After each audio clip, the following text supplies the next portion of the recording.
छत्तीसगढ़ विधानसभा चुनाव के मद्देनजर हर कोई ये जानना चाहता है कि आखिरकार छत्तीसगढ़ की मौजूदा राजनीतिक स्थिति क्या है। मुख्यमंत्री पद के चेहरे आखिरकार कौन कौन है, चुनाव प्रचार में बड़े चेहरे कौन कौन से हैं, चुनाव के बड़े मुद्दे आखिरकार क्या है, किन किन के बीच मुकाबला है। आइए विस्तार से समझते हैं आज के इस वीडियो में।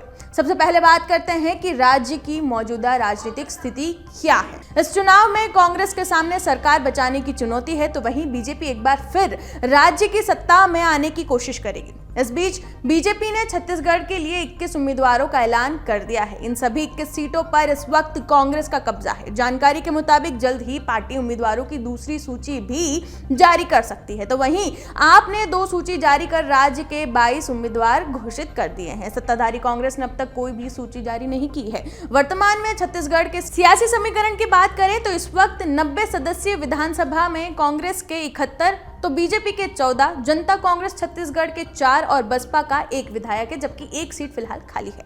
अब जानते हैं कि राज्य में मुख्यमंत्री पद के चेहरे आखिरकार कौन है। तो आपको बता दें कि राज्य के मौजूदा मुख्यमंत्री भूपेश बघेल हैं और संकेत ये भी हैं कि इस बार भी कांग्रेस उन्हीं को ही अपना सीएम चेहरा बना सकती है। तो वहीं जो पॉलिटिकल एक्सपर्ट्स हैं उनका ये भी मानना है कि चुनाव के कुछ समय पहले ही टीएस सिंहदेव को पार्टी ने उप मुख्यमंत्री बनाकर कुछ हद तक अपनी नाराजगी दूर करने की कोशिश की है। वहीं राज्य की अगर मुख्य विपक्षी भाजपा की बात करें तो वहां इस चुनाव में सामूहिक नेतृत्व के जरिए जनता के सामने जा रही है। स्पष्ट रूप से पार्टी ने वरिष्ठ नेता और पूर्व मुख्यमंत्री रमन सिंह राज्य के सबसे बड़े नेता को जो है अपना चेहरा घोषित फिलहाल नहीं किया है, लेकिन उन्हें टिकट जरूर दे दिया है। पार्टी उन्हें सीएम फेस के रूप में सामने नहीं ला रही है। अब आगे बात करें तो चुनाव प्रचार के लिए कौन कौन से चेहरे सामने हैं। कांग्रेस के लिए मुख्यमंत्री भूपेश बघेल के साथ साथ प्रियंका गांधी और राहुल गांधी प्रदेश में काफी सक्रिय नजर आ रहे हैं। इसके साथ ही पार्टी के प्रमुख नेता मल्लिकार्जुन खड़गे, टीएस सिंहदेव और कई और बड़े नेता हैं जो चुनावी कार्यक्रमों में नजर आ रहे हैं। दूसरी ओर भाजपा ने पार्टी के चुनाव प्रचार के लिए प्रधानमंत्री नरेंद्र मोदी को उतारा है। चेहरा न होने के बावजूद पूर्व मुख्यमंत्री रमन सिंह भी चुनावी कार्यक्रमों में लगातार शिरकत करते हुए भी नजर आ रहे हैं। सबसे जरूरी छत्तीसगढ़ विधानसभा के बड़े मुद्दे आखिरकार क्या है, एक नजर उस पर भी डाल लेते हैं। इस चुनाव में मौजूदा सरकार के सामने बेरोजगारी जैसा बड़ा मुद्दा है।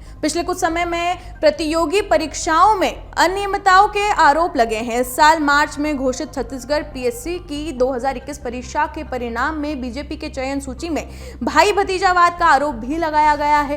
पार्टी ने दावा किया है कि नौकरशाहों और राजनीतिक नेताओं के रिश्तेदारों का चयन किया गया है। वहीं मामले में छत्तीसगढ़ हाईकोर्ट ने भी सरकार से जांच कराने के लिए कहा है। राज्य में आबकारी नीति से हुए भ्रष्टाचार की जांच ईडी कर रही है, जिसमें कई लोगों की गिरफ्तारी भी हुई है। बीजेपी लगातार राज्य में भ्रष्टाचार और कानून व्यवस्था के मुद्दे को लेकर कार्यक्रम और आवाज भी उठा रही है। हाल ही में जगदलपुर में प्रधानमंत्री नरेंद्र मोदी ने यह आरोप लगाया था कि छत्तीसगढ़ में अपराध चरम पर है। हत्याओं के मामले में भी छत्तीसगढ़ कहीं ज्यादा आगे है। इस बीच महिला वोटर को साधने के लिए कांग्रेस गारंटियों की बात कर रही है। राहुल गांधी ने कई मौकों पर कर्नाटक विधानसभा में पार्टी द्वारा किए गए चुनावी वादों का जिक्र किया है। तो वहीं बीजेपी आगामी चुनाव के लिए महिला आरक्षण को सामने रख रही है। इसके अलावा आपने छत्तीसगढ़ में 10 चुनावी गारंटियां घोषित की है, जिसमें महिलाओं, युवा, आदिवासियों और किसानों से जुड़े मुद्दे रखे गए हैं। तो वहीं इस चुनाव में मुख्य मुकाबला जो है वो कांग्रेस और बीजेपी के बीच होने की उम्मीद है। इसके अलावा आप, बसपा जैसे दल भी अपनी दावेदारी को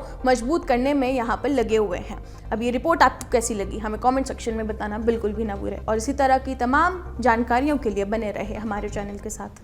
अमर उजाला अब आपके टीवी पर भी।